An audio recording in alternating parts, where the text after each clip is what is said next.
maka di dalamnya eh, punya aspek security. Idealnya begitu ya. Jadi meskipun kita bekerja pada komputer lokal, ya, laptop lokal kita sendiri dan tidak terhubung ke internet, ya, tetap di situ akan sangat baik kalau di dalamnya ada aspek keamanan atau security, ya. Apalagi kalau kita sudah berbicara mengenai sistem yang terhubung melalui internet, berarti di situ aspek keamanan ini sangat penting, ya. Oke, baik, materi ini cukup detail ya, namun kita lihat ya beberapa aspek secara general saja ya.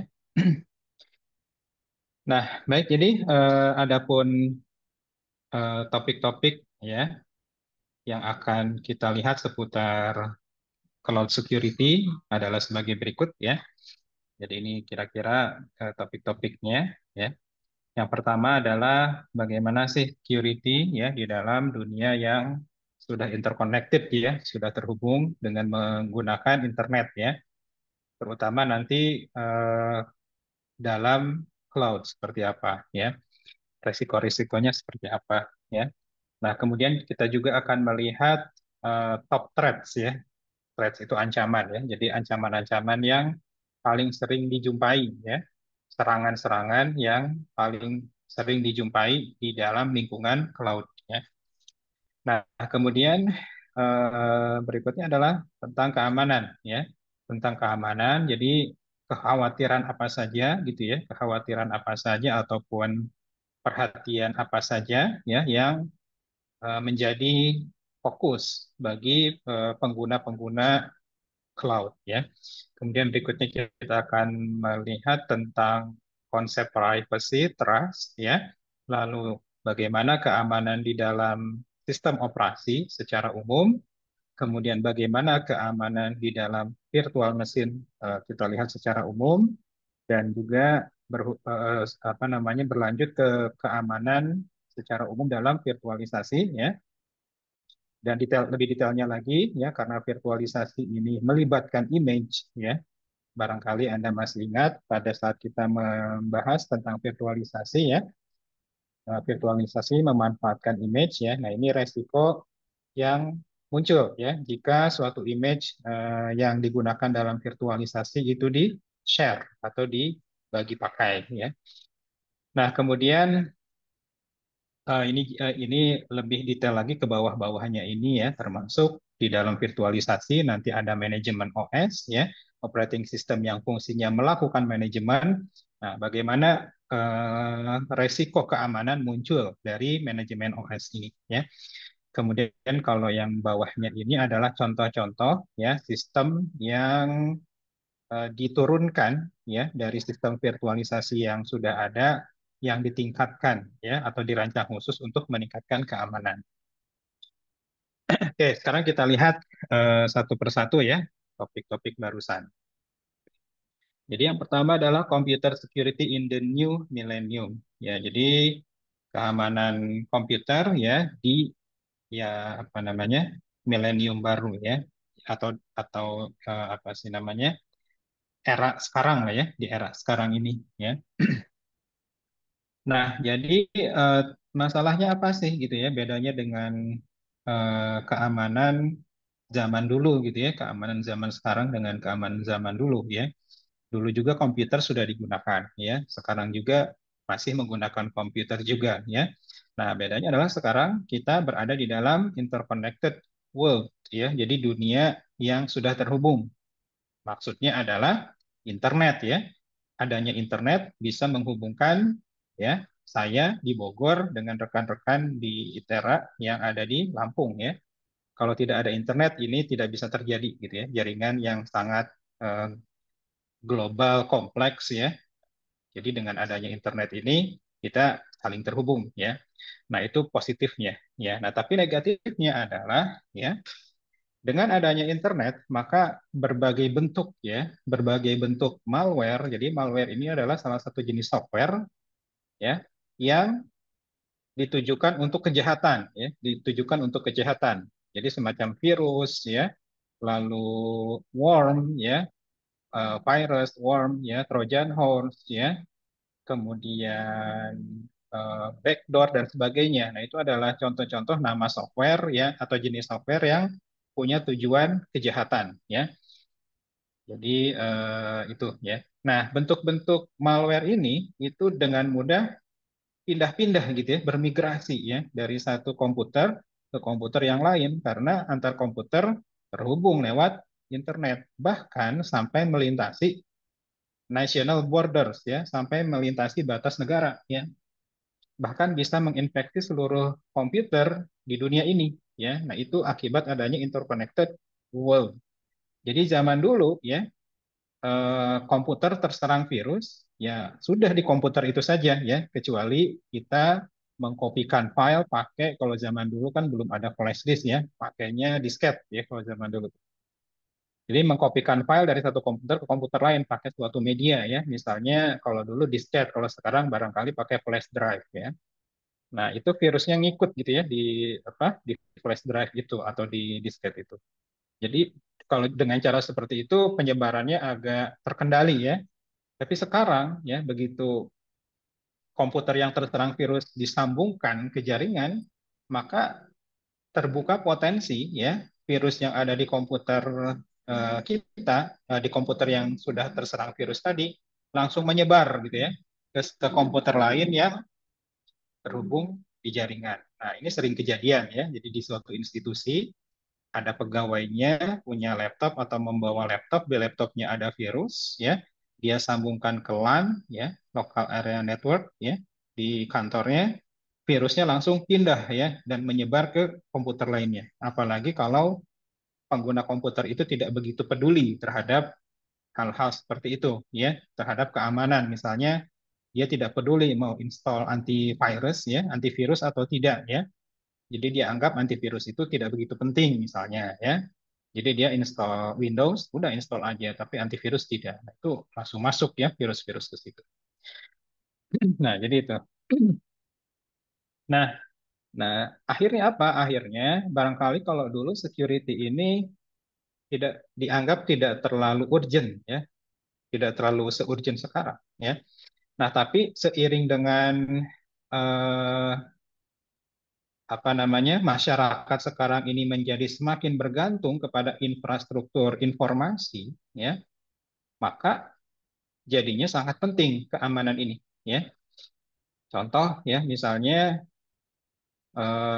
kalau sekarang kita mau belanja ini itu ya, kita kan sudah rada-rada jarang gitu ya pergi ke mall atau ke toko ya. Barangkali seringnya kita membuka apa namanya marketplace ya, misalnya Tokopedia ya atau yang lainnya ya. Nah, jadi kita sudah eh, apa namanya sudah sangat bergantung tuh ya untuk urusan belanja-belanja gitu ya dengan Tokopedia ya. Nah, suatu saat kalau misalnya Tokopedia ini terkena masalah security ya, entah servernya down atau yang lainnya, terasa ya kita agak kesulitan untuk beli-beli barang gitu ya karena memang kita sudah sangat bergantung ke sistem itu ya. Nah, sehingga di situ aspek security ini menjadi lebih penting ya. Urgensinya itu eh, lebih lebih tinggi dibandingkan zaman dulu ya.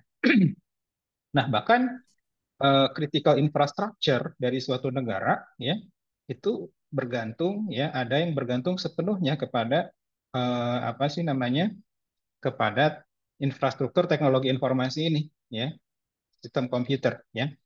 Jadi contohnya kalau kita pakai jalan tol ya, masuk ke jalan tol kan sekarang sudah tidak dijaga oleh manusia lagi ya, tidak dijaga oleh orang untuk membayar tol ya, tapi sudah pakai apa namanya pembayaran otomatis ya, tinggal di tap ya, kemudian nanti saldo kita terpotong, kalau valid maka pintu gerbang tolnya terbuka ya. Dan itu semuanya di belakang itu ada sistem yang besar ya. Nah, bayangkan kalau sistem pembayaran tol ini crash ya karena suatu masalah keamanan, maka kacau ya. Jalan tol kacau. Nah, seperti itu. Nah, bahkan ya saat saat ini ya sudah muncul terminologi baru yang namanya cyber cyber warfare ya. Jadi cyber warfare ini adalah action ya by a nation state to penetrate another nation's computers or networks for the purposes of causing damage or disruption. Jadi cyber warfare ini ya adalah aksi-aksi ya, aksi-aksi yang dilakukan oleh negara ya, negara untuk menyerang gitu ya, mempenetrasi ya, menyerang komputer yang ada di negara lain yang berbeda ya, atau jaringan dari negara lain ya, dengan tujuan untuk menyebabkan kerusakan atau disruption, terhentinya layanan-layanan di negara itu ya. Jadi perang ya bukan terjadi di area nyata ya. Jadi bukan di medan perang, tembak-tembakan dan sebagainya, tetapi di area cyber, di area virtual. Caranya adalah yang diserang adalah infrastruktur IT dari negara itu ya. Karena negara tadi melandaskan kegiatan sehari-hari ke infrastruktur IT, maka begitu infrastruktur IT-nya down ya, maka ya seluruh kegiatan di negara itu juga akan terkena imbasnya ya. Nah, jadi sekarang sudah kebayang ya bagaimana tingkat uh, urgensi dari keamanan ini di era sekarang. Kalau dulu ya sebelum internet menjadi mainstream gitu ya, menjadi apa sih namanya, kayak listrik lah, kayak listrik zaman dulu ya. Kalau dulu kan listrik itu kalau tidak ada listrik terasa gitu ya, kehidupan kita ada yang beda gitu ya kalau dulu ya. Nah sekarang listrik juga iya, internet juga mirip listrik gitu ya. Jadi kalau tidak ada internet sehari aja, maka akan terasa gitu ya perbedaannya. Ya. Nah, kemudian sekarang kita lihat bagaimana kalau di kasus cloud ya. Nah, jadi cloud ini malah menjadi target yang target empuk ya, atau sasaran empuk. Maksudnya sasaran yang disukai. Kenapa? Ya, karena di dalam cloud ini isinya macam-macam gitu ya. Artinya orang-orang menempatkan data gitu ya, menempatkan sistem di cloud. Nah, sehingga karena banyak hal-hal penting ya, hal-hal kritikal, data penting ditaruh di cloud, maka cloud ini menjadi target rich environment ya. Jadi lingkungan yang sering kena sasaran serangan-serangan ya.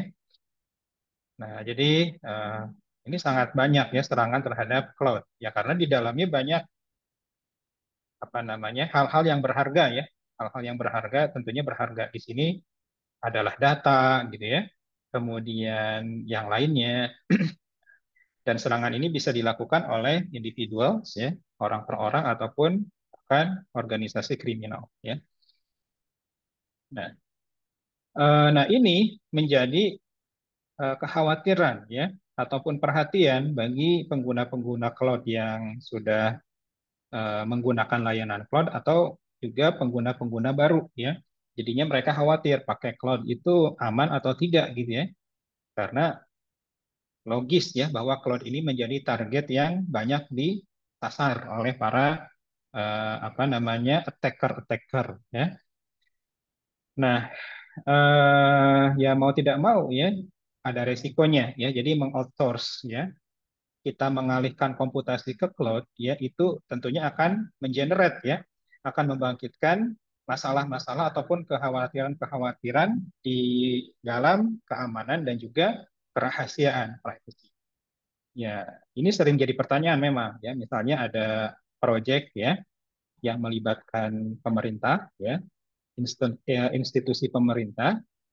Nah, proyek ini ada atau berurusan dengan data. Nah, misalnya kita mengajukan ya, bagaimana kalau data ini ditaruhnya di cloud misalnya, tidak di server lokal ya. Nah, maka biasanya muncul pertanyaan, bagaimana keamanannya? Bagaimana bisa menjamin bahwa data yang kita ditaruh di cloud itu tidak dibaca oleh orang lain, tidak bocor ke tempat lain dan sebagainya ya. Nah, itu wajar menjadi concern ya ataupun kekhawatiran ya. Nah, selain itu, nah ini juga menjadi perhatian ya jangan-jangan ya si cloud eh, provider ini ya, si cloud provider ini belum menerapkan standar ya, regulasi ataupun apa namanya menerapkan hukum apa namanya undang-undang atau yang lainnya ya yang mengatur aktivitas dari organisasi yang mendukung cloud computing. Nah, itu lebih mengkhawatirkan lagi ya. Nah, jadi kita juga harus memastikan ketika akan menggunakan layanan cloud ya, jangan asal lihat misalnya oh ini harganya murah gitu ya. Tapi kita lihat ya, si penyedia jasa cloud itu apakah sudah memenuhi standar ya.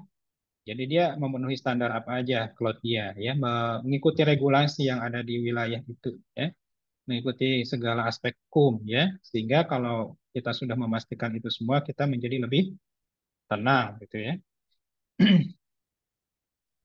Nah, jadi karena bisa jadi ada standar yang belum diadopsi, maka masih banyak isu ya yang berhubungan dengan privacy, ya, security, trust atau kepercayaan di dalam cloud computing yang belum settled ya, yang belum belum kokoh ya. Jadi masih harus dicari formulasi yang tepat ya. Nah, maka dengan demikian diperlukan ya regulasi internasional yang berlaku secara global yang diadopsi oleh negara-negara ya di mana data center dari penyedia jasa cloud computing itu berada ya. Nah, jadi misalnya eh, biasanya kan penyedia jasa cloud computing ini ya menempatkan data centernya tidak hanya di satu negara ya. Jadi yang saya pernah dengar misalnya kayak Amazon Web Service AWS ya, data centernya itu di mana-mana gitu ya, di US, di Amerika ada ya, di di Singapura ya, di Singapura ada juga ya. Nah, kenapa ada di Singapura? Karena agar lebih cepat untuk memberikan layanan kepada yang dekat dengan Singapura seperti Indonesia misalnya ya. Barangkali di negara lain ada lagi ya. Nah, masing-masing apa namanya negara ini ya, negara yang di dalamnya ada data centernya si cloud provider tadi harus menerapkan ya idealnya harus menerapkan peraturan peraturan atau regulasi internasional yang terkait dengan cloud computing gitu ya. Nah, jadi seperti itu. Nah, dengan demikian akan lebih menjamin ya kenyamanan bagi keamanan bagi pengguna ya. Nah, walaupun di cloud provider ya sudah menyediakan yang namanya SLA ya, Service Level Agreements ya. Nah, tetapi di sini dikatakan ya SLA ini tidak menyediakan proteksi hukum yang mencukupi ya untuk pengguna cloud ya. Nah, bahkan di titik tertentu seringkali ya SLA ini masih di deal gitu ya, dinegosiasikan ya.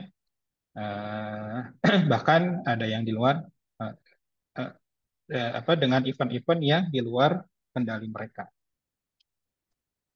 Nah, kemudian kita lihat ya, apa saja atau aspek apa saja yang berhubungan dengan resiko-resiko keamanan ya, resiko-resiko keamanan di dalam cloud ya.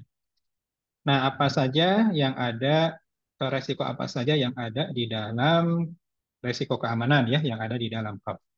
Yang pertama, traditional threat ya. Nah, apakah traditional threat atau ancaman-ancaman yang dulu ada gitu ya, ancaman-ancaman keamanan yang dari dulu sudah ada berlaku juga di dalam cloud ya?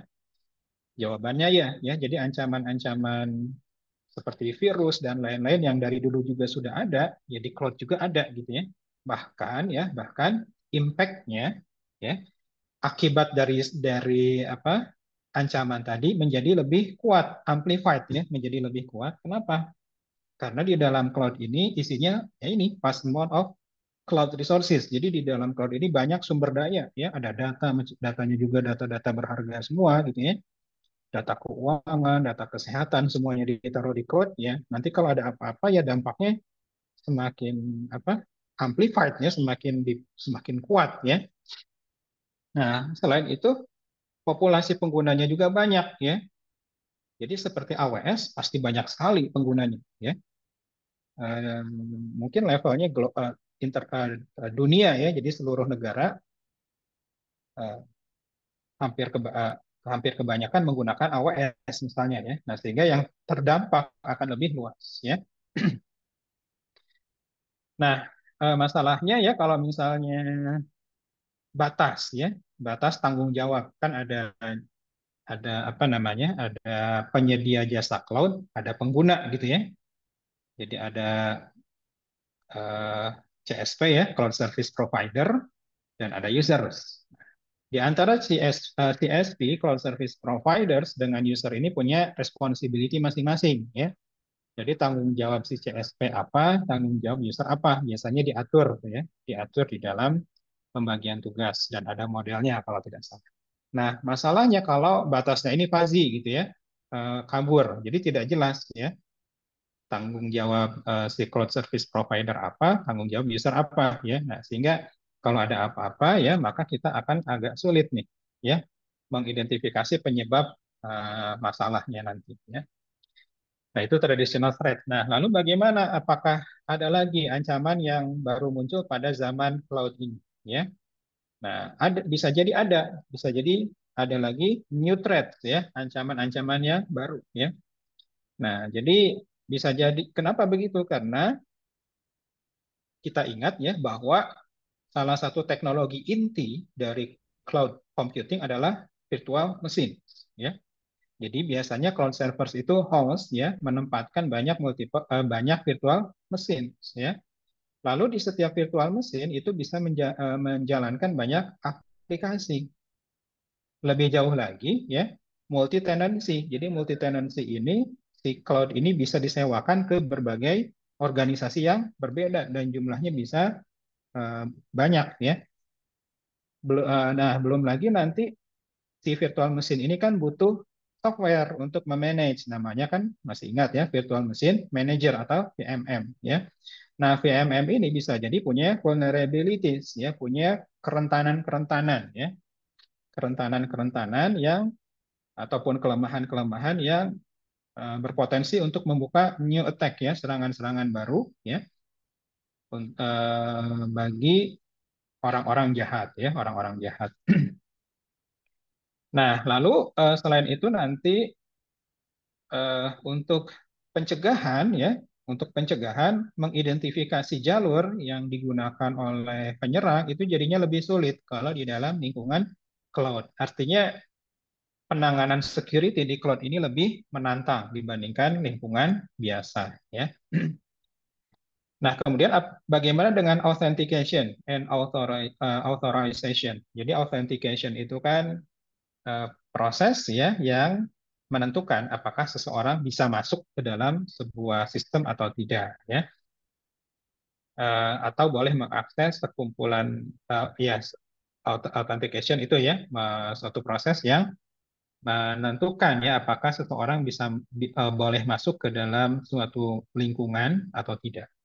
Nah, kemudian authorization ketika orang sudah dinyatakan boleh masuk ke dalam suatu lingkungan, maka pertanyaan berikutnya yang ditentukan oleh authorization adalah bagian mana yang boleh diakses oleh pengguna itu. Ya, jadi bisa jadi seseorang boleh masuk ke dalam suatu environment, ya, ke dalam suatu sistem, namun tidak semua bagian sistem, tidak seluruh sistem bisa digunakan atau boleh digunakan olehnya, ya, tetapi dibatasi oleh apa yang di authorized, ya. Nah, tapi prosedur authentication and authorization ini, ya, itu biasanya untuk individual ya, untuk orang per orang ya. Belum bisa di-extend ya, diperluas ke level enterprise ya. Nah, kemudian berikutnya third party control. Nah, jadi karena biasanya yang mengoperasikan cloud ini adalah pihak ketiga ya, tentunya cloud yang sifatnya publik ya. Nah, jadinya ada tadi muncul concern ya, muncul kekhawatiran-kekhawatiran ya. Apalagi kalau misalnya si pihak ketiga ini kurang transparan, ya, kurang transparan dalam mendeskripsikan layanan apa namanya ketentuan-ketentuan kebijakan-kebijakan lainnya dalam penyediaan jasa cloud ya. Atau bisa juga karena user control-nya itu terbatas. Nah, kemudian dalam aspek resiko yang ada di cloud adalah availability ya, availability. Jadi availability ini ketersediaan ya. Jadi karena kita menyimpan ya sistem kita atau data kita di cloud, maka kita menggantungkan ya ketersediaan data dan sistem kita ke cloud ya. Artinya kalau misalnya di cloud-nya itu kebakaran misalnya ya, sehingga servernya pada hangus ya, terjadi sistem failures ya, kegagalan sistem, power outage ya, mati apa? Tidak ada daya ya, listriknya mati ya, atau misalkan bencana-bencana lain maka mengakibatkan kita tidak bisa menjalankan service ya yang kita taruh di dalam cloud ya. Dan ini periodenya bisa lama ya, seperti itu. Nah, ini resiko-risiko dari di dalam cloud ya. Nah, berikutnya adalah eh, serangan ya, attacks ya in a cloud computing environment. Jadi serangan-serangan di dalam lingkungan cloud computing ya. Nah, di dalam serangan ini terdapat tiga aktor ya, yang bisa jadi kena serangan ya atau terlibat ya. Dan ada 6 serangan yang mungkin ya. Pertama, yang bisa terkena serangan adalah user ya. Jadi user ini atau pengguna bisa diserang oleh siapa? Yang pertama bisa diserang oleh service ya, oleh layanan yang berjalan di dalam cloud computing ya. Misalnya ya SSL certificate spoofing, pemalsuan sertifikat SSL ya. Nah, nanti kalau kita tidak usah memikirkan teknisnya, intinya adalah untuk menjamin keamanan ya, kerahasiaan, kemudian autentikasi ya, otentisitas dari data biasanya menggunakan protokol yang namanya SSL yang di dalamnya ada yang namanya sertifikat yang menyatakan otentisitas entitas yang berkomunikasi. Nah, sertifikat ini bisa dipalsukan ya. Atau misalnya serangan terhadap cache yang tersimpan di browser. Jadi kan kalau kita browsing halaman yang pernah kita akses biasanya disimpan di web browser kita, di cache istilahnya ya. Sehingga kalau kita mengakses halaman web itu lagi jadinya cepat ya. Bukan cepat sebenarnya karena memang si halaman webnya sudah disimpan di dalam web browser kita ya. Atau serangan phishing. Jadi phishing ini pencurian data ya. Nah, ini serangan yang pertama dilakukan oleh service. Serangan yang kedua dilakukan oleh cloud infrastructure. Kok bisa gitu ya? Serangan ini dilakukan oleh infrastruktur cloud ya. Nah, jadi serangan oleh infrastruktur cloud ini ya bisa jadi berasal memang benar-benar dari cloud atau ya seseorang yang seolah-olah dia berasal dari cloud padahal bukan, tapi dia spooks ya, dia berpura-pura berasal dari cloud ya. Nah, ini yang bisa terkena serangan adalah user ya. Nah, kemudian yang bisa terkena serangan bisa juga service ya. Jadi service ini bisa diserang oleh user ya, oleh pengguna yang malicious ya, yang apa namanya? Yang jahat ya. Dia misalnya melakukan beberapa serangan. Nah, ini contoh-contoh serangannya. Ada yang namanya buffer overflow ya, SQL injection, privilege escalation ya, dan juga jenis-jenis serangan lainnya yang umum ya. Oke, kita tidak akan bahas ini mendetail ya, tapi pokoknya service ini bisa diserang oleh user ya. Atau service ini juga bisa diserang oleh cloud infrastructure ya. Nah, jadi ini yang paling serius ya.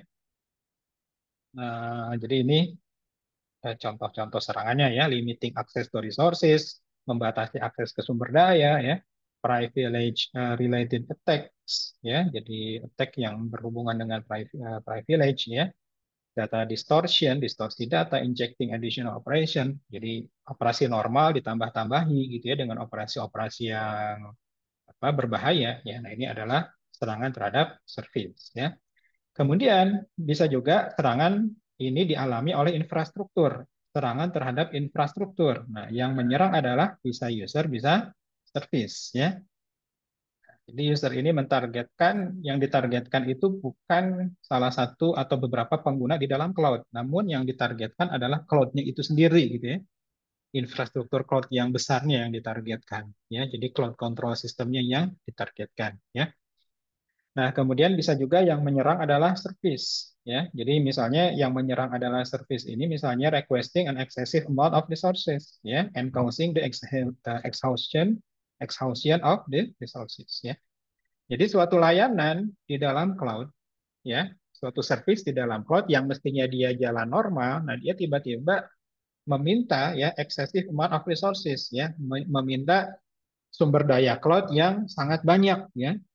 Misalnya tiba-tiba service ini meminta ya CPU sebanyak 1000 CPU ya atau meminta memori sebesar 2 terabyte ya dari cloud itu ya.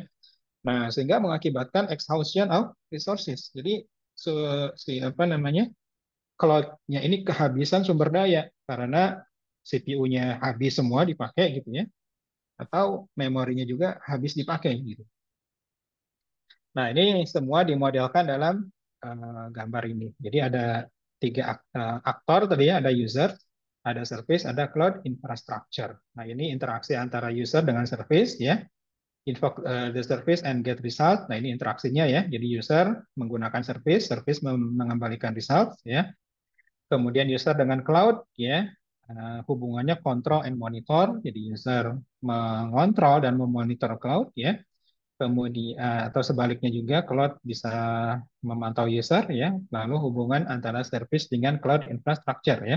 Jadi dia meminta sumber daya, request resources, lalu mengelola sumber daya itu ya. Nah, di antara ketiga aktor ini biasanya untuk keamanan ini diberikan pengaman yang gambarnya tembok ini ya. Jadi di sini adalah subsistem untuk menjaga keamanan, misalnya firewall gitu ya. Nah, jadi ketika terjadi interaksi antara service ke arah user, maka dia harus melewati batas keamanan ini dulu ya. Atau user mau berinteraksi ke service, maka harus melewati batas keamanan ini dulu dan sebagainya. Nah, berikut ini adalah top threats ya. Jadi ancaman-ancaman yang top, berarti yang paling banyak ditemukan ya di dalam cloud computing. Nah, ini udah lama ya, sudah lama nih tahun 2010. Sekarang tahun 2023, berarti 13 tahun yang lalu. Berarti mestinya ini bisa berubah sekarang ya. Tapi ini kita lihat di masa itu saja ya, di tahun 2010 ya.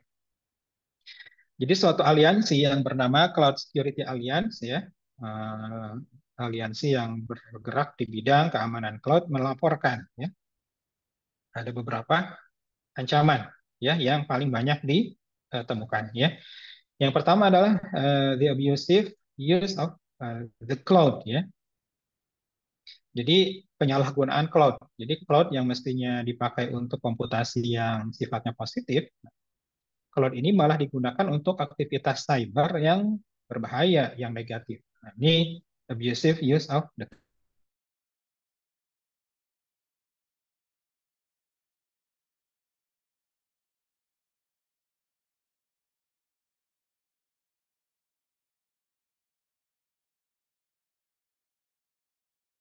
API yang disediakan oleh cloud provider, namun API itu tidak diamankan dengan semestinya. Ya. Nah, jadi misalnya pada saat berkirim informasi penting menggunakan API, ternyata dia tidak diautentikasi terlebih dahulu, misalnya ya. Jadi menggunakan API tinggal memanggil saja tanpa ada autentikasi dulu, misalnya ya, atau akses kontrol dan sebagainya. Nah, kemudian berikutnya malicious insiders, ya. Jadi malicious insiders ini kalau kita lihat sepertinya ada gitu ya pekerja ataupun pihak dalam ya dari jasa jasa dari penyedia jasa cloud ya yang malicious yang dia punya niat jahat atau punya keingin apa namanya yang jahat ya ingin melakukan serangan ya. Nah, itu ya. Nah, ini sangat tentunya sangat serius karena kan serangannya muncul dari dalam apa organisasi penyedia jasa cloud itu sendiri ya.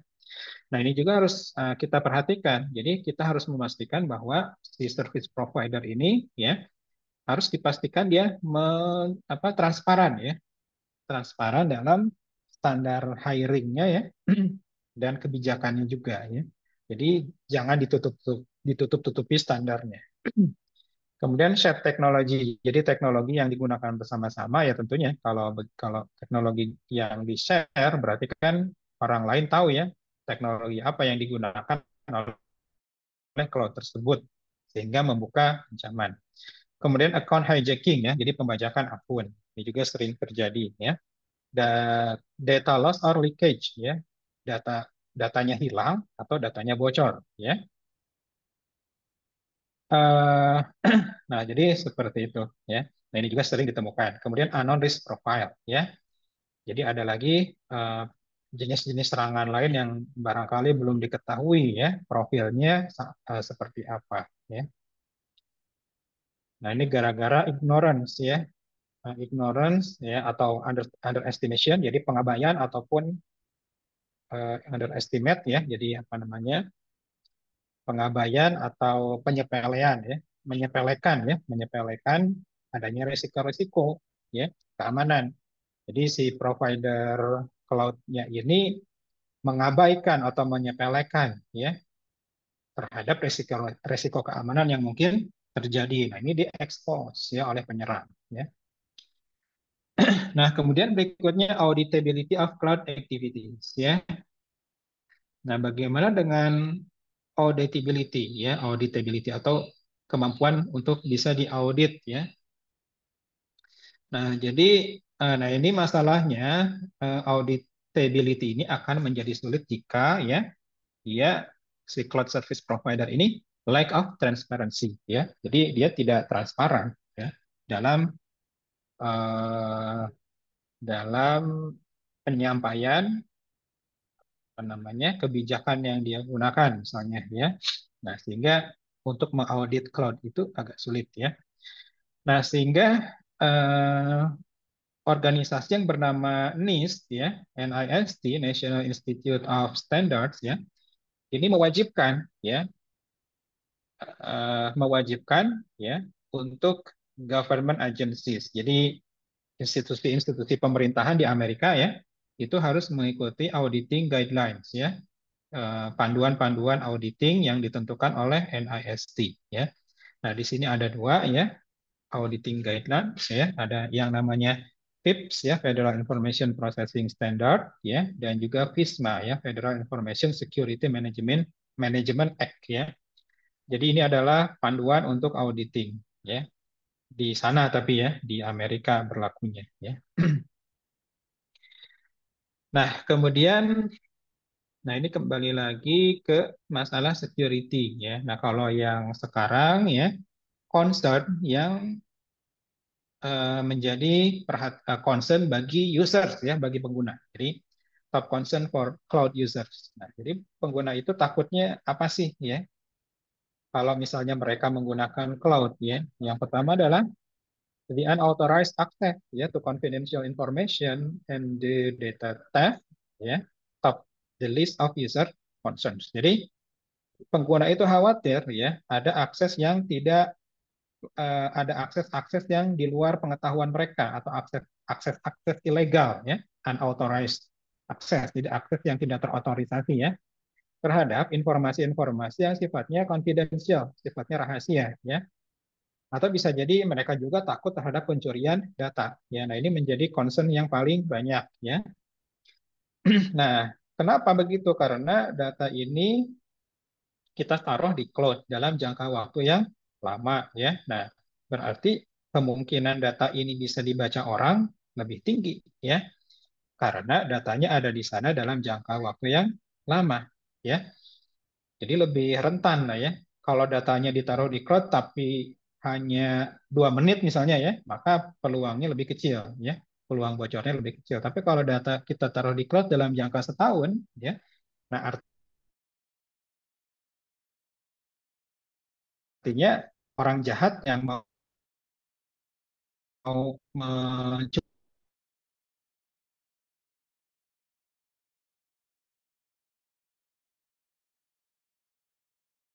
orang jahat yang mau curi data punya waktu setahun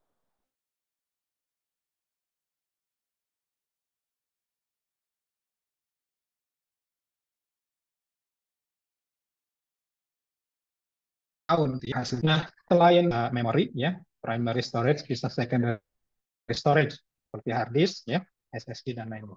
Ya. Nah, data ini kan suatu saat akan diolah ya oleh prosesor, ya, memori.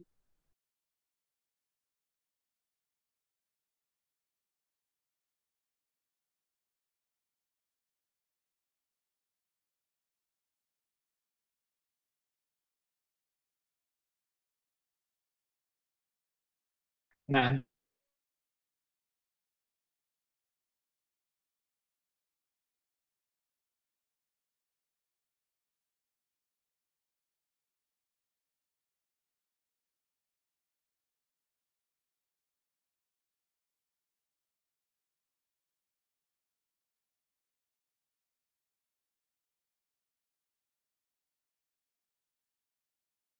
niat jahat mau mencuri data ya. Nah, jadi takutnya begitu ya. Kan di cloud provider pasti ada pegawainya. Nah, takutnya pegawai ini yang membocorkan data ya. Nah, kemudian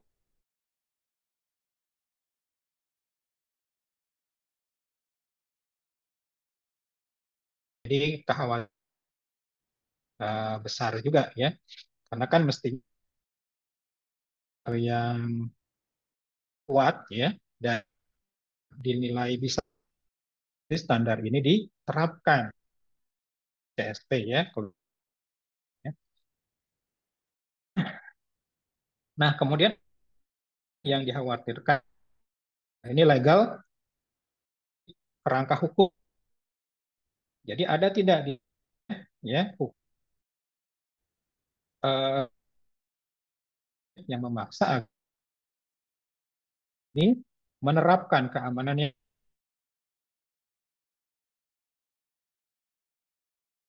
bebas-bebas aja gitu ya.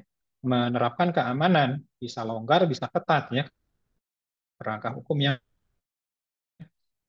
Nah, kemudian juga adanya multi ya. Nah, tadi cloud service provider ini menyewakan cloud-nya ke banyak organisasi ya. Nah, kita kan tidak tahu organisasi apa aja yang masuk ke dalam cloud ya. Jangan-jangan yang masuk ke dalam cloud ini ada apa namanya grup yang penyerangan di mereka menyewa kan sudah mengkhawatir demikian tidak apa namanya gitu jangan multi tenant tidak juga gitu ya ini posisi server ditingkatkan utility. Nah, sehingga nanti maintenance turun ya dan dari sisi pengguna. Nah, untuk masalah ini ya ancaman-ancaman yang disebabkan oleh multi tenancy ini berbeda ya dari satu model cloud delivery dengan di antara cloud delivery yang lain ya. Jadi berbeda antar model cloud delivery. Nah, kita ingatkan ya ada beberapa jenis model, ada instruction maaf, IaaS ya, service software as a service dan ada atau PaaS. Nah, masing-masing ini berbeda ancamannya. Nah, kemudian uh, nah penting gitu ya protection. Jadi proteksi untuk cloud ya. Nah, sehingga di sini dikatakan contract between the ya the user and the cloud service providers should spell out explicitly ya. Jadi kontrak dan juga CSP itu harus jelas ya, harus jelas ya. Misalnya apa sih kewajiban CSP ya?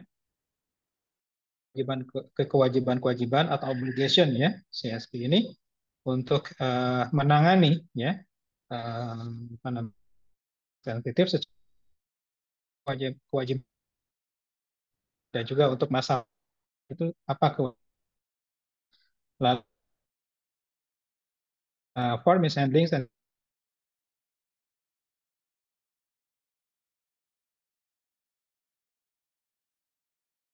kita yang sensitif ini bocor ke orang lain, nah maka apa sih tanggung jawab CSP ini? Ya, dia apa yang akan dia lakukan kalau terjadi kebocoran? Ya, konsekuensi apa yang akan dia terima? Ya, lalu CSP liabilities for data loss, jadi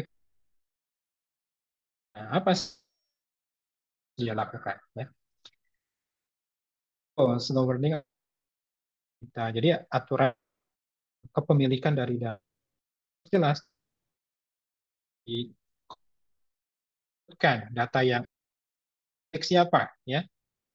Tahu-tahu suatu saat data yang ada di cloud itu miliknya si service provider, nah berbahaya ya.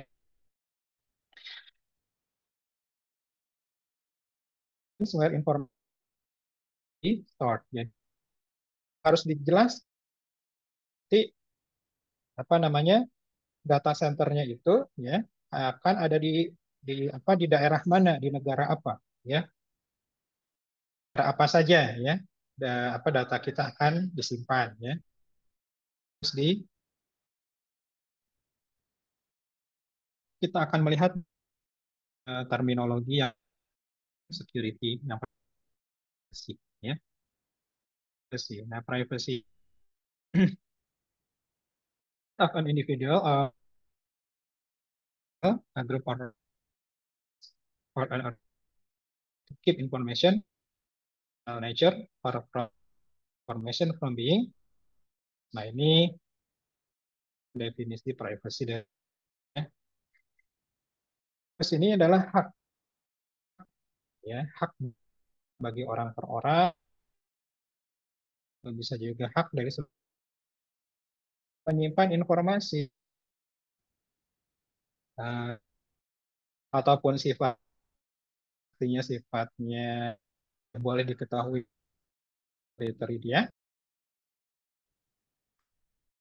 dari disk ya. Jadi hak ya untuk tidak buka informasinya itu private. Nah, privacy is protect ya. Jadi ini dilindungi tapi ya batasi private. Nah, jadi apa namanya? Privasi ya, privasi dilindungi oleh hukum.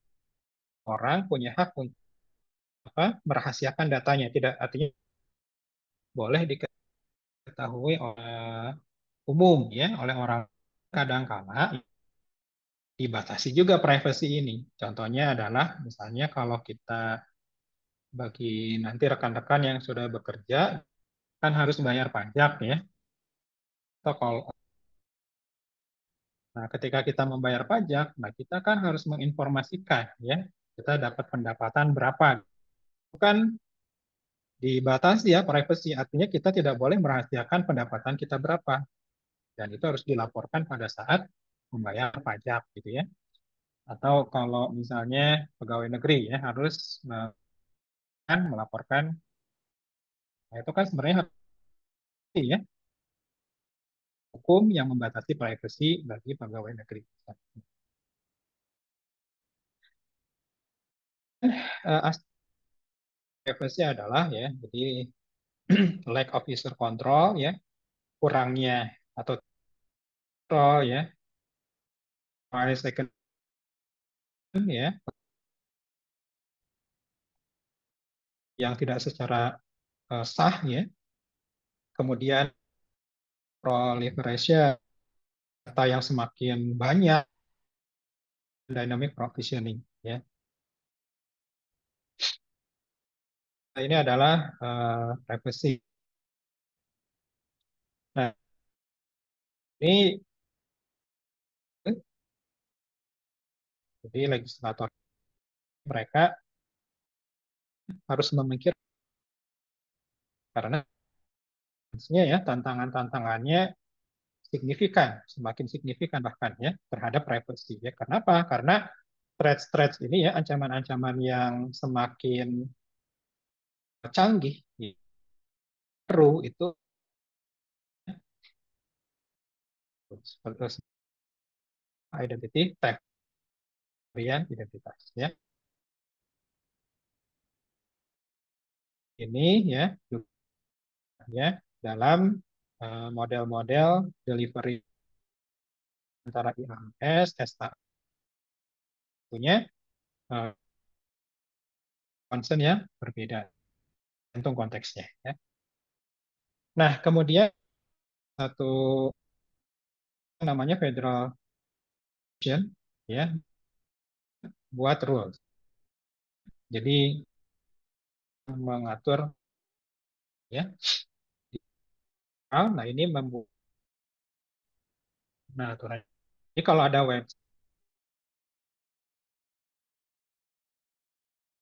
personal identity informasi-informasi identitas seseorang lah ya um, dari ya dari consumers, dari pengguna ya ataupun tentang pengguna secara online ya itu harus memenuhi memenuhi apa empat information practices ya memenuhi praktek-praktek ya fair information jadi informasi yang fair ya.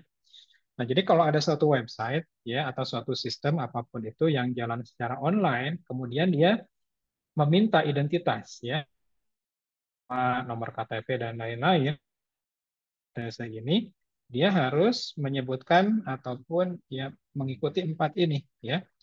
Yang pertama notice, yang kedua choice, yang ketiga access, yang keempat security ya. Nah, jadi eh, yang pertama notice ya. Notice ini menjelaskan kepada konsumen ya dengan jelas mengenai information practices. Jadi mereka mengelola informasi itu seperti apa ya. Termasuk di dalamnya informasi apa saja yang mereka kumpulkan ya. Bagaimana bagaimana mereka menggunakan lalu bagaimana mereka menyediakan choice, access, and security kepada pengguna. Nah, yang bawah-bawah ini ya. Nah, membuka informasi yang ke entitas-entitas lain, ya. Apakah entitas-entitas lain eh, mengumpulkan informasi dari situs itu? Jelaskan segamblang-gamblangnya, sejelas-jelasnya, ya. Jadi notice ya pertama. Nah, yang kedua choice. Nah, choice ini adalah offer consumers choice as to how their personal identifying information is used. Jadi harus kan pilihan ya. Jadi konsumen bagaimana informasi personal mereka. Nah, jadi nanti pilihan ini ya bisa uh, internal access ya.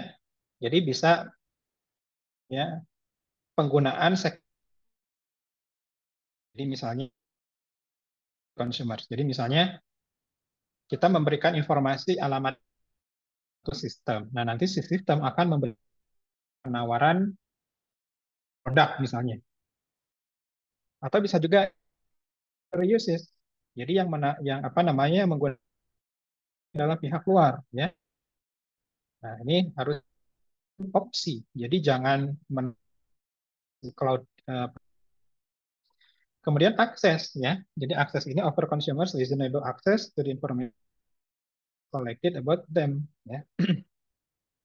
Including reasonable opportunity to review information and to direct information. Nah, jadi pengguna diberi akses ya terhadap informasi tentunya akses yang secukupnya lah ya. Akses terhadap apa? Akses terhadap data yang telah dikumpulkan sebelumnya. Nah, jadi takutnya pakai cloud ya untuk menggunakan cloud masukkan identitas. Nah, bisa jadi kita salah memasuk identitas dan lain. Nah, di situ bisa kita review masalah, nah, correct ya, perbaiki, delete kan ya. Reasonable steps information they collect from security ini boleh melakukan langkah-langkah yang reasonable, yang sesuai dengan kebutuhan, melindungi ya keamanan yang telah disimpan oleh apa pemilik dari consumer ya. Nah, jadi apa namanya harus ini pastinya ada yang namanya privacy assessment saja ya. Oke, nah berikutnya ya. Kalau kita terjemahkan adalah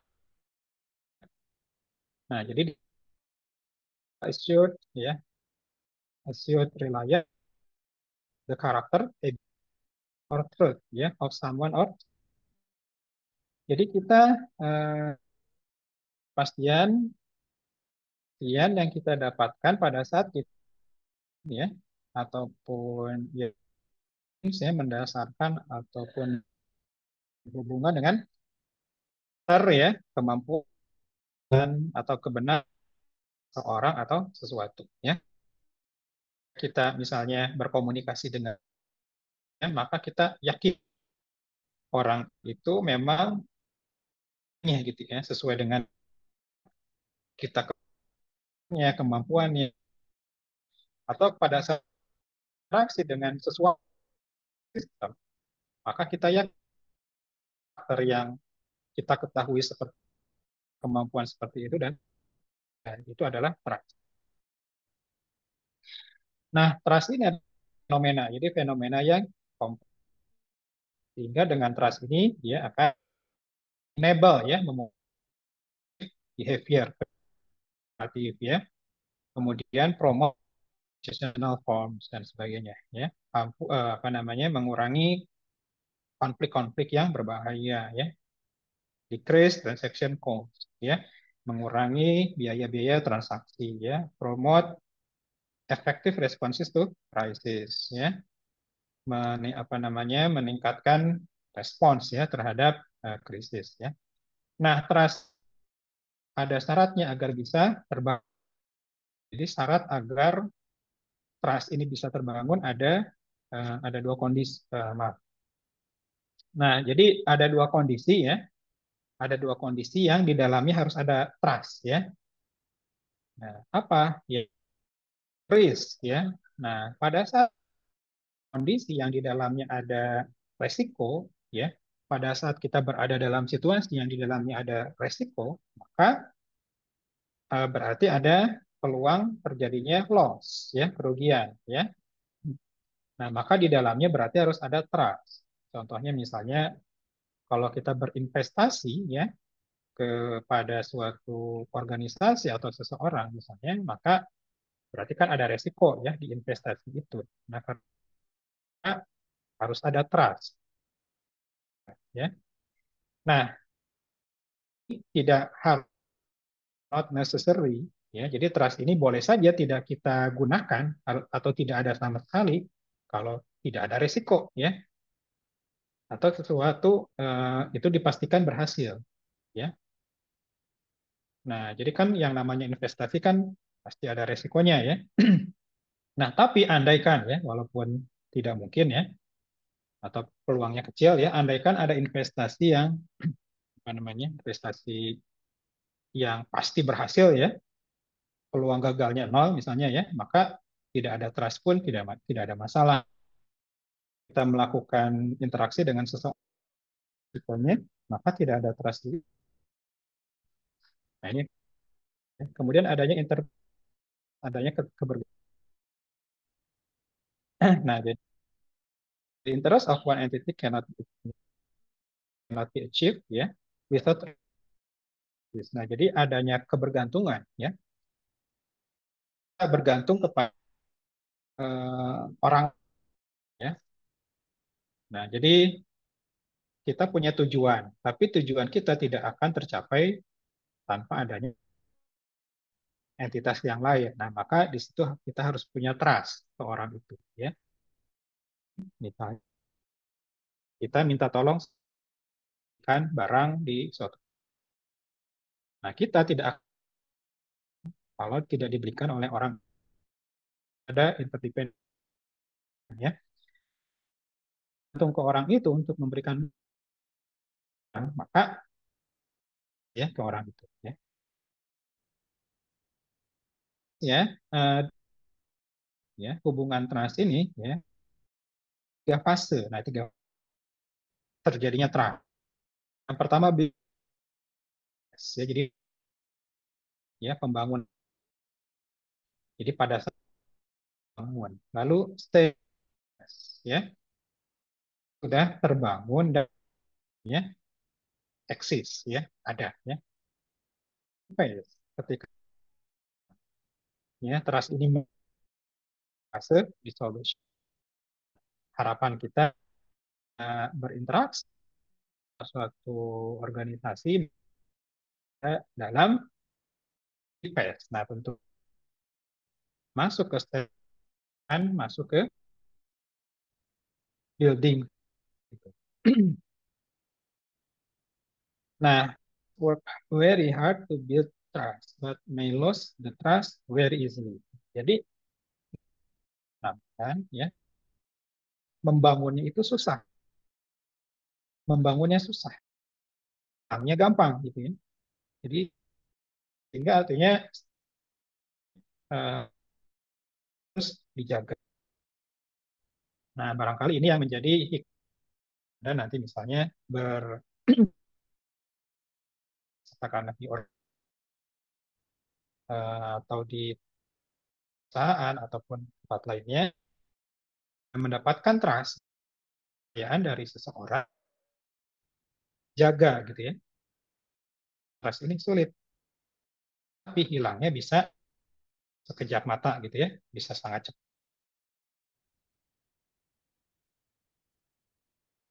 Sekarang kita masuk di dalam konteks,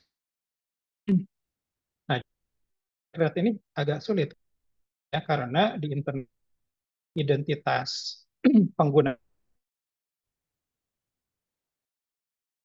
apa namanya tidak nah jadi itu dimensi karakter ya, dan personality hampir dikatakan tidak harus. Jadi kalau kita apa namanya gunakan internet, maka itu tidak mesti terdaftar ya.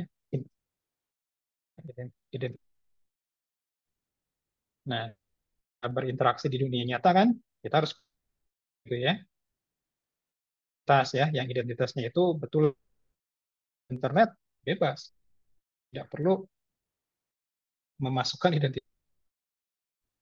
Nah, sehingga dimensions of character and personality itu tidak ada di atau sangat lemah ya, tidak ada di internet ya. Relationship jadi apa sifat-sifat hubungan yang nyata ya itu di internet tidak ada ya. Kalau di dunia nyata kan kita bergaul dengan ya, itu ya. Internet tidak mesti gitu. Eh, tradisional kan di itu ya menyembunyikan ya, ya. Nah, jadi eh, ini ya adanya karena disembunyikan yang hubung ke internetnya anonimus gitu ya, ketahui identitasnya. Nah, tapi sistem-sistem ya penggunaan identitas aslinya ya. Misalnya kalau kita pakai apa eh, sistem yang dibuat oleh pemerintah ya, dilindungi ya, tidak mau kita harus kita dipaksa oleh kalau internet tidak mewajibkan itu penting trust ya. Nah, jadi penting investasi ini ya. Tuh. Nah, kalau minus tadi ya kita ya maka ya, sulit ya seperti itu. Nah, jadi itu membangun internet intinya adalah identitas seseorang, identitas aslinya gitu ya. Sehingga untuk membangun yang adalah jadinya sulit ya. Lalu bagaimana apa namanya ya membangun trust internet. Nah, ini kuncinya ada di policies and reputation ya. Ini adalah dua cara untuk membangun trust ya, menentukan. Jadi policies, policies ini adalah apa namanya, mengungkapkan ya kondisi-kondisi mendapatkan trust ya. Dan ketika seseorang beberapa kondisi dipenuhi ya. Nah, ya atau hanya verifikasi, verifikasi dari credential ya. Credential ini banyak, hanya username dan atau sertifikat atau lain-lain ya. Nah, nanti oleh otoritas ya, trusted gitu ya, yang ya seperti itu ya. Policy ya, kasih di policy. Kemudian reputation quality ya, kualitas ya, entitas akan historik ya, cukup panjang. Uh, apa histori ya, interaksi maupun terhadap entitas ya. Ya, kayak di aplikasi Gojek gitu ya. Driver dia punya reputasi gitu ya. Makin tinggi bintangnya, makin trust terhadap driver Gojek itu. Kemudian di bawah ini ada sisi mengenai trust ya, science ya. Lihat nanti ya, intinya sih begitu. Nah, berikutnya kita akan masuk ke operating system security. Nah, jadi OS ini karena pasti ada ya di komputer, jadi dipastikan operating system.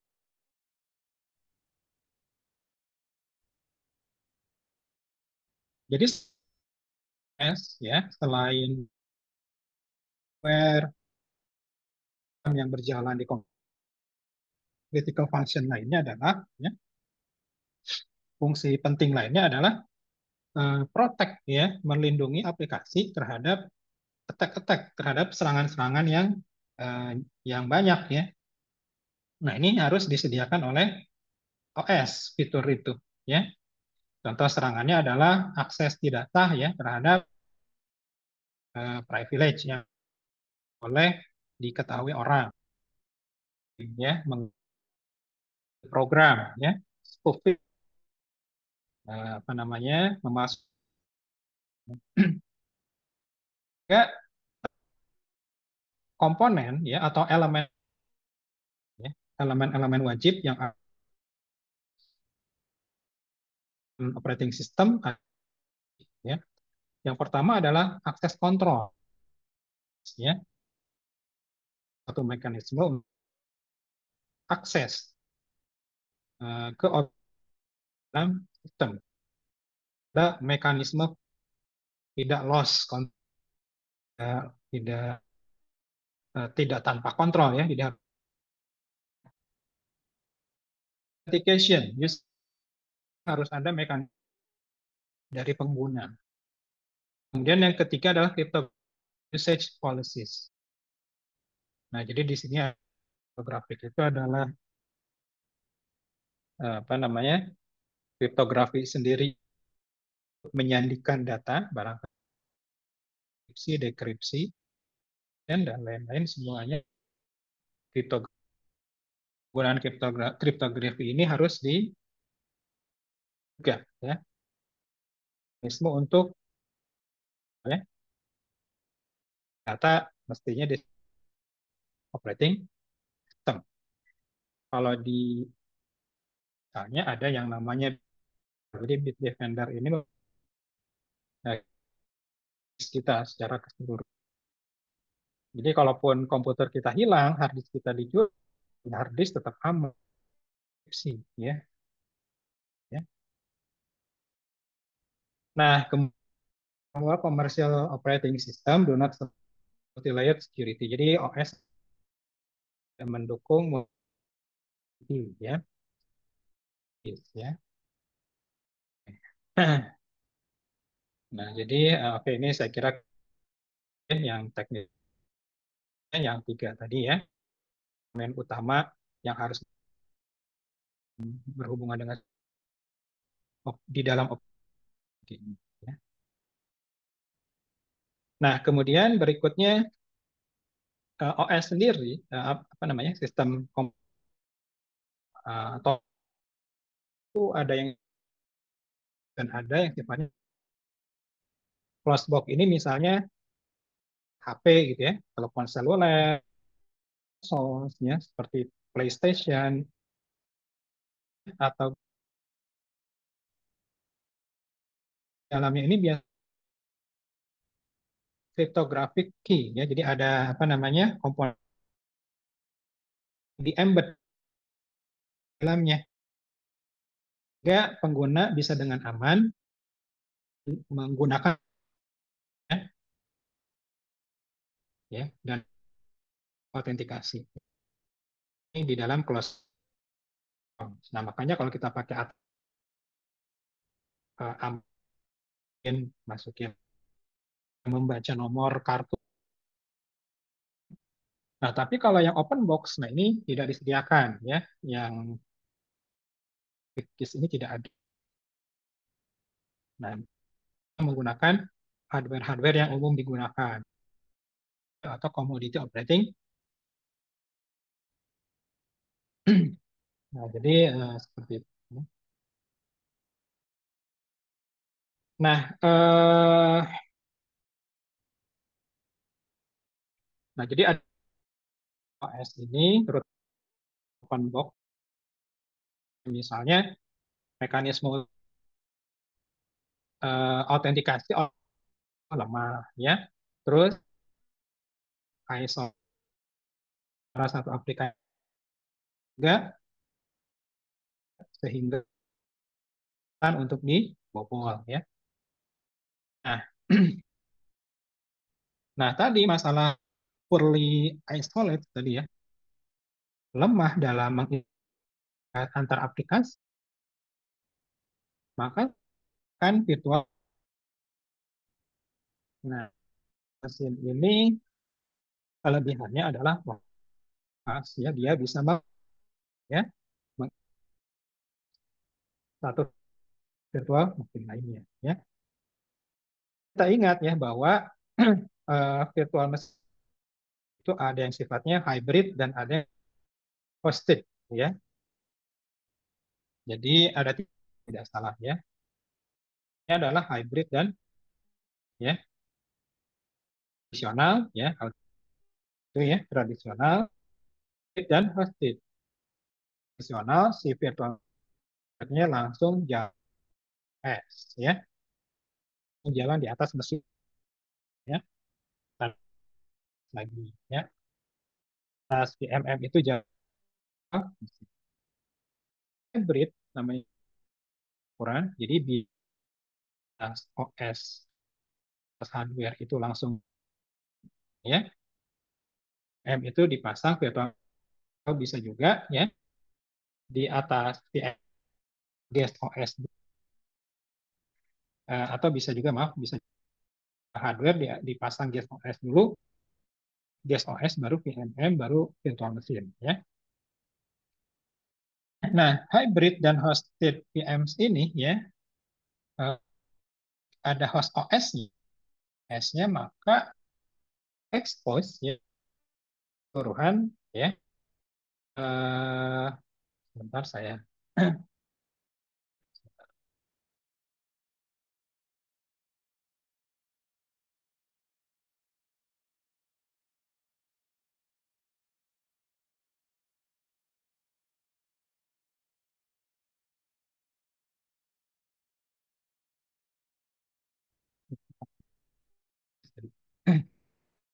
baterainya. Nah, maka apa namanya, pada operating system ya. Jadi kalau host operating systemnya gampang dibobol, maka keseluruhan sistem juga gampang dibobol. Nah, jadi seperti itu, ya. Nah, penjelasan yang di bawah ini, ya, hmm, ya, di dalam virtual machine, ya, di dalam mengelola ataupun mengelola hardware, ya, mengelola akses terhadap hardware dan isolasi, ya, lebih ketat, ya, terhadap virtual machine, satu virtual machine dengan virtual machine lain, dan itu sifatnya. Nah, ya, bagaimana si VMM ini isolasi, termasuk terhadap prosesor dan memori. Dan juga ini kita bisa skip saja yang apa namanya. Nah, mungkin VMM, virtual machine programmable, bandingkan si. Nah, karena, ya, berarti VMM, ya, agar terhadap keamanan baik, ya, karena jalannya dibanding full, ya. Nah, ini menggunakan, ya, salah isolasi. Tapi ada tantangan apa, ya? Ini bekerja pada apa, raw, ya, raw data itu data yang belum, tidak jelas format, bukan dia tidak ditentukan format raw data, tapi operating system, uh, security search, bekerjanya bukan data, ya, bukan raw, masih aku gitu, ya, dia bekerja pada, ya, misalnya dalam level, tapi kalau dalam level yang, ya, jadi ini tantangan, ya, di antara layanan sistem, ya. Nah, secure, trusted, trusted jadi TCB, ya. Jadi TCB ini ada hubungan yang ataupun kondisi, ya, di dalam lingkungan. Jadi TCB lingkungan, prosesor, komponen lainnya yang ada di dalam lingkungan. Nah, TCB-nya ini kompromi, maka keseluruhan ada di atas manager akan terkena juga, ya. Model mengenai ya di dalam Azure ya. Jadi yang virtual security ini ya, layanan keamanan untuk di, di, di dalam manager atau disediakan manager. Jadi ya itu dedicated, dedicated, jadi dedicated seperti terpisah ya. Jadi di virtual mesinnya ini ada tambahan front end ya, front end untuk mengakses fisis ya.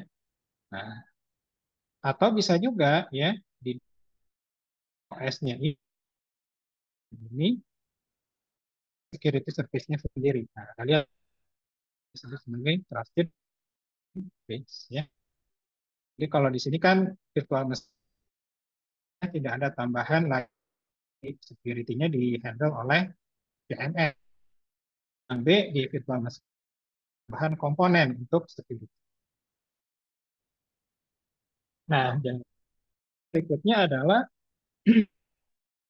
MM ini bagaimana ya virtual machine, apakah ada ancaman terhadap VMM ya? Ada. Di VMM ini serangan-serangan juga kepadanya, gitu ya, kepada VMM itu bisa atau ancaman-ancaman yang apa namanya apa bisa berimbas ya ke contohnya apa ya misalnya apa starvation of resources ya yes, for some virtual machine. Jadi starvation itu kan kelaparan ya artinya mesin yang tidak atau dia selalu kekurangan prosesor virtual ya butuh memori virtual. Nah, jadi ya yang virtual mesin ini tidak kebagian memori, nah, dia berarti mengalami starvation ya. Nah, atau misalnya virtual mesin mengalami denial of service, jadi layanan. Nah, penyebabnya apa? Adalah eh, buruk ya beberapa virtual. Jadi ada virtual mesin yang kebanyakan ya sehingga yang lain nggak kebagian. Nah, itu deadly config limit. Kemudian yang bisa jadi ada RAM, ya. RAM ini adalah virtual mesin yang jahat. Dia jahat dan dia punya kemampuan untuk membypass ya. Berarti dia tidak semestinya dia ya, limit set. Jadi ada bagaimana caranya dia itu bisa berapa jumlah prosesornya, bisa dia set sendiri itu ya, berapa jumlah memorinya. Mestinya kan jumlah prosesor, jumlah memori itu ditentukan oleh VMM. Tapi karena VM ini di setting ya, dibuat sedemikian sehingga dia ya resource limited.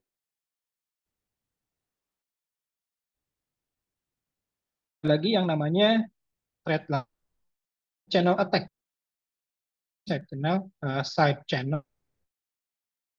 Ya ini serangan ya yang bersumber dari atau terhadap ya satu atau beberapa virtual machine oleh rogue VM yang mereka yang menjadi keamanan cloud karena ya ada ya satu server digunakan virtual machine manager beberapa virtual machine yang ada di VMware dia adalah virtual machine yang mau melakukan nah VM dia virtual machine lainnya lingkungan ya side channel attack ini terjadi kalau misalnya ya si virtual machine manajernya kurang bagus isolasinya itu kurang proper ya, isolasinya kurang kuat ya pada saat terjadi komunikasi antar ya.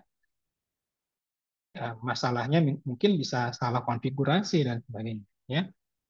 Atau misalnya paket inspection. Jadi paket inspection yang berpindah dari lain ya karena trafficnya yang tinggi misalnya dia traffic ya.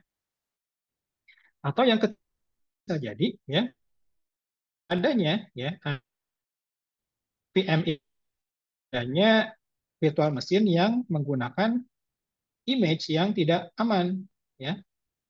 Nah, image itu apa? Image itu adalah operating system yang kita install di dalam virtual mesin ya. Image-nya itu adalah tidak update. Jadi sudah yang sudah lama artinya yang sudah lama dalamnya banyak keamanan patch ya dipakai. Nah, eh, jadinya tidak ini ya per overflow attacks serangan flow. Nah, kemudian apa namanya? Ini ya deployment of insecure. Jadi eh, menjalankan VM yang tidak aman ya atau VM yang jahat tadi yang rogue gitu ya. Nah, ini bisa jadi ada unauthorized cloud pengguna yang unauthorized yang tidak dia tidak terdaftar di cloud ini tuh. Hanya dia bisa masuk ya. Nah, dia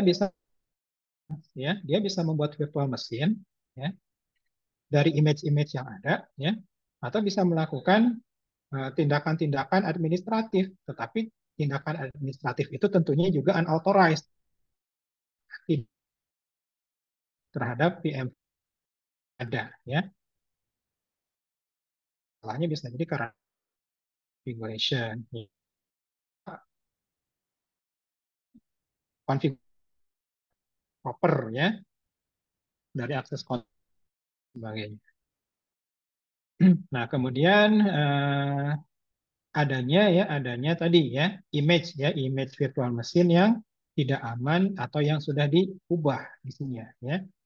Penyebabnya akses kontrol, image report. Jadi bug cloud ya kalau kita ya itu kan apa ya kita mau pakai sistem operasi apa ya di Amazon memilih. Nah, kalau baik tentunya kita pilih adalah image aman ya terverifikasi lah ya. Tapi kalau yang tidak baik masukkan nah, itu image tidak aman. Nah, nah ini adalah uh, the complete state of virtual machine is captured by device. Jadi kan jadi kan kan virtual machine jalan di waktu tertentu ya, berada dalam state tertentu mesin ini ya yang ada di dalamnya. Step ini ya atau di capture oleh VM ya oleh virtual machine ya. State ini bisa di dalam sebuah file ini bisa share ya. Nah, dengan adanya ini maka ya mendukung delivery model bisa punya modelnya kemampuan ini. Kemudian reliability meningkatkan intrusion and detection, meningkatkan pendeteksian adanya penyusupan, nah kemudian efisien dan fleksibel. Nah ini manfaat virtualisasi, kita skip pernah virtualisasi. Nah ini yang nanti barangkali perlu label effects, efek-efek virtual diharapkan. Uh, jadi ini ada beberapa poin ya. Jadi di to manage the ya. Jadi berkurang ya sistem ya, uh, sistem itu. Nah ini adalah efek yang virtualis aspek-aspeknya. Nah ini backnya atau undesirable effects-nya. Uh,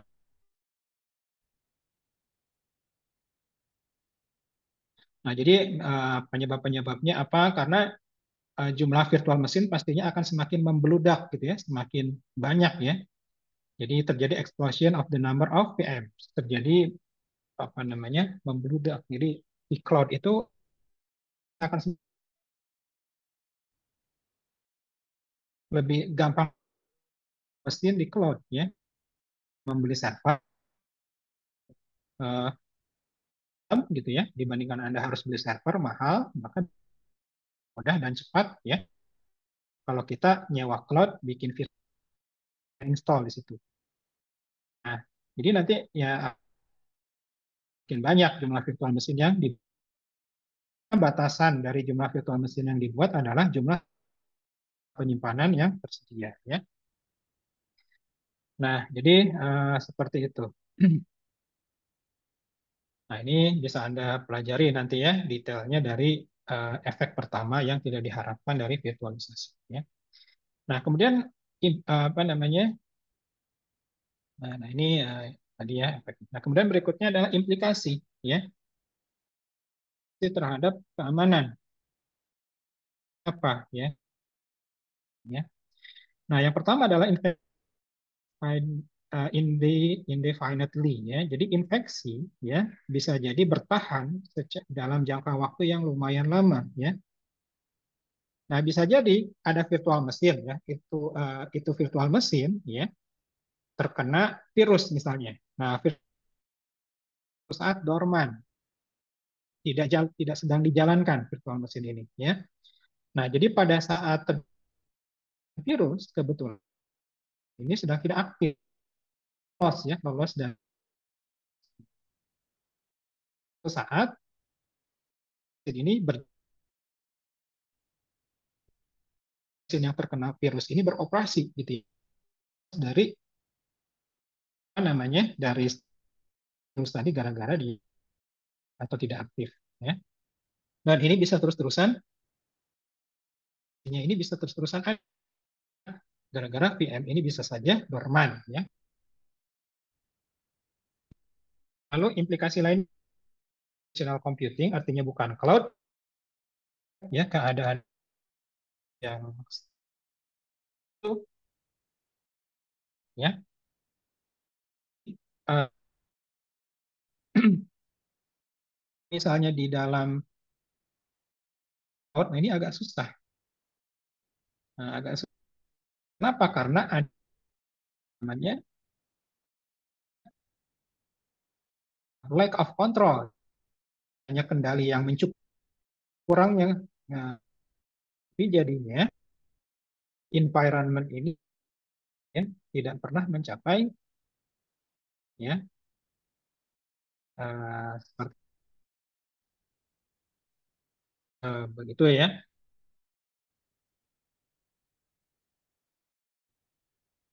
Nah, juga implikasi lainnya ya yang nanti ada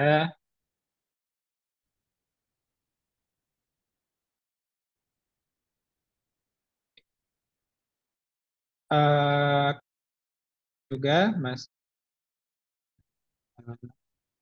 lainnya tentang dimunculkan jika image yang aktualisasi itu share ya sama apa namanya ya. Nah, jadi salah satu di sini ya berdasarkan audit oleh suatu organisasi terhadap software ya menemukan bahwa 98 dari yang menggunakan operasi Windows ya vulnerable artinya gampang diserang ya. Nah, kalau Linux 58% artinya muncul di Windows ya. Nah, yang ya dalam audit. Oke, barang waktu kita pukul 11.42 sekarang ya, batas kuliah kita.